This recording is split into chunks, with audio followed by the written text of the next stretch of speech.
हम पर्यावरण शिक्षा में वन संसाधन प्रकरण में वनों के महत्व और उनके उपयोग के बारे में जानेंगे कि वनों का क्या महत्व है और इनके क्या उपयोग हैं।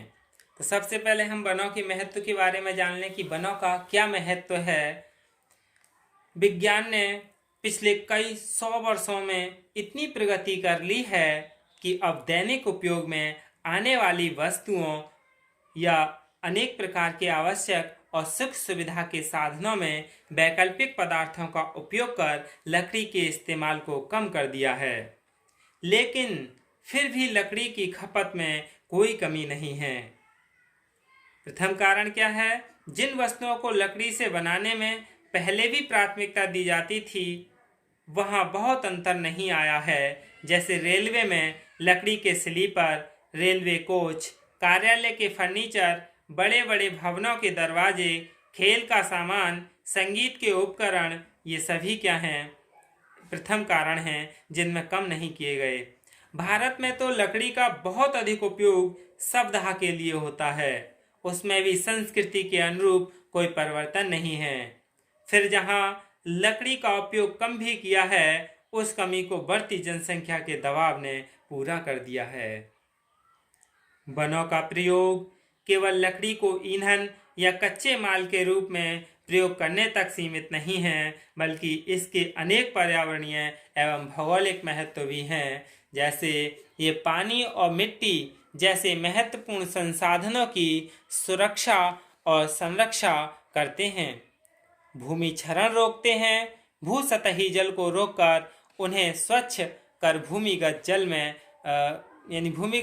में भेजते हैं तथा जमीन की नमी को बनाए रखते हैं। और ये नदियों के प्रवाह को नियमित करते हैं, उनके प्रदूषण को नियंत्रित करते हैं, मिट्टी को बहकर जाने से रोकते हैं, बाढ़ रोकते हैं और कुछ कम करते हैं। यानी वन आच्छादित क्षेत्र वायुमंडल की आर्द्रता बनाए रखते हैं, जिससे अधिक वर्षा की संभावना रहती है। अनेक पशु पक्षी और जीव जंतुओं का ये आश्रय स्थल होते हैं। शेर जैसे वन्य जीव को आश्रय देकर पर्यावरण संतुलन की भूमिका निर्वाह करने में सहायक बनते हैं। और वनों के क्या महत्व है? यानी वनों से औषधियाँ प्राप्त होती हैं, जिनसे अनेक अस्वस्थ लोगों का उपचार संभव है।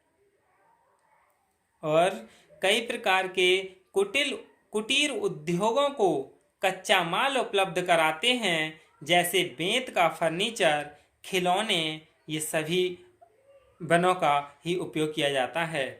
गोंद, लाख, कत्था, शहद, रबड़, मोम और न जाने कितने प्रकार की गौण उपज वनों से प्राप्त होती है।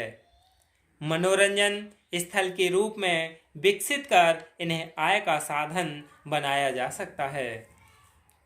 यानी जल चक्र तथा वायु चक्र में प्रमुख भूमिका निभाते हैं। ये ऑक्सीजन के संचित कोश स्थल हैं, जो कार्बन डाइऑक्साइड को अवशोषित कर ऑक्सीजन देते हैं। यानी वन प्राणवायु संचित कोश स्थल हैं, जो कि कार्बन डाइऑक्साइड को तो ग्रहण कर लेते हैं और ऑक्सीजन देते हैं, यानी छोड़ते हैं।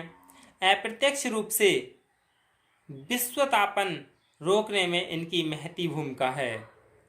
यानी यदि अप्रत्यक्ष रूप से जो विश्व का ताप है, ताप का गर्म इसका स्तर है, टेम्परेचर है, उसके लिए रोकने में इनकी बहुत ज़्यादा भूमिका है। वन भूमि की उर्वरता को बढ़ाते हैं। वृक्षों से भूमि पर गिरने वाली पत्तियां आदि सड़ गलकर मिट्टी में मिल जाती हैं। इससे मिट्टी को जीवाश्म की प्राप्ति होती है। यानी वनों से भूमि भी उर्वरक होती है, जिसमें उर्वरता बढ़ती है, और इसके जो पत्ते गिरते हैं वो गल सड़कर मिट्टी में मिल जाते हैं और मिट्टी को फिर जीवाश्म की प्राप्ति हो जाती है। उद्योगों से होने वाले प्रदूषण को रोकते हैं। यानी जो उद्योग या फैक्ट्रियां चल रही हैं उनसे जो प्रदूषण होता है उनके लिए वन इन प्रदूषण को रोकते हैं। और घनी वृक्षावली कई प्रकार की विषैली गैसों का अवशोषण करती हैं। वृक्ष ध्वनि प्रदूषण को भी कम करते हैं। इसके और हम उपयोग के बारे में पढ़ लें कि इनके क्या उपयोग हैं वनों के, यानी प्राणवायु की उपलब्धि कराते हैं वन। वन्य जीवों के शरण स्थल हैं, यानी वन्य जीव इसमें अपनी शरण लिए हुए रहते हैं। अनेक उद्योगों को कच्चे माल की पूर्ति करते हैं। ग्रामीण लोगों को रोजगार के अवसर देते हैं। आदिवासी जाति को आर्थिक विपन्नता से छुटकारा मिलता है, यानी आदिवासी लोगों को रोजगार मिलता है। और ईंधन की आपूर्ति भी होती है। वन उत्पादों पर अविलंबता उद्योग चलते हैं। इनका अखबारी कागज और रेयन पल्प यानी लकड़ी के इस उत्पाद का उपयोग वस्त्र और टायर उद्योग में होता है। यानी रेयन पल्प का टायर वगैरह बनाने में किया जाता है। अखबारी कागज यानी अखबारी कागज बनाया जाता है वनों से, कुछ वृक्षों से। अब है रोजिन तथा टर्पेंटाइन, यानी इनका अधिक उपयोग कागज और साबुन उद्योग में होता है। इसके बाद है तेंदू की पत्तियां बीड़ी बनाने में काम आती हैं। भारत में इस उत्पाद की बहुत अधिक खपत है। लकड़ी के पट्टे यानी वुड पैनल्स, यह एक ऐसा उद्योग है जिनके अलग अलग प्रकार के तैयार उत्पादन दैनिक जीवन के प्रयोग में तो आते ही हैं, साथ ही इनकी उत्तम किस्म का आयात भी होता है। इनके बहुत सारे उत्पाद हैं, जैसे प्लाईवुड जिससे कि फर्नीचर भी बनता है, और प्लाईवुड से का सबसे ज़्यादा उपयोग किया जाता है। Laminated would, core boards, sandwich boards, fibre boards और पार्टिकल बोर्ड्स, यानी लकड़ी के पट्टे यानी वुड पैनल्स का बहुत अधिक उपयोग किया जाता है। इनकी अलग अलग वन उत्पादों के उद्योग भी राष्ट्रीय आर्थिक स्थिति में महत्वपूर्ण भूमिका निभाते हैं। यानी जहाँ वनों के अलग अलग उत्पादन हैं और वो अलग अलग उद्योगों में भी राष्ट्र की आर्थिक स्थिति को मजबूत करते हैं और यह अपनी भूमिका निभाते हैं। इसीलिए वन संरक्षण बहुत ज़रूरी है। अगली बार हम वानिकी यानी वनों से रोजगार के बारे में पढ़ेंगे कि वन से क्या क्या रोजगार हैं और इनसे क्या जो श्रमिक कार्य है किस तरह से कराया जाता है और किस तरह से उन्हें रोजगार दिया जाता है। आज के लिए इतना ही काफ़ी। धन्यवाद।